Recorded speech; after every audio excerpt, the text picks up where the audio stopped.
ना सबसे पहले अल्लाह रब्बुल इज्जत ने कुरान मजीद में जो हुक्म नाजिल किया है, जो आयतों को नाजिल किया है, उनमें सबसे पहली आयत है इक़रा के पढ़िए।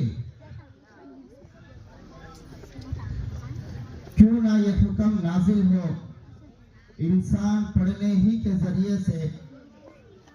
अपनी पैदाइश का मकसद समझता है और इल्म ही के जरिए से जमीन और आसमान की गुत्थियों को सुलझा सकता है और इल्म ही के जरिए से इंसान अपनी जात को नफा बख्श बना सकता है और इल्म ही के जरिए से कामयाबी की सीढ़ियां चढ़ सकता है और इल्म ही के जरिए से दूसरों की सही रहनुमाई कर सकता है।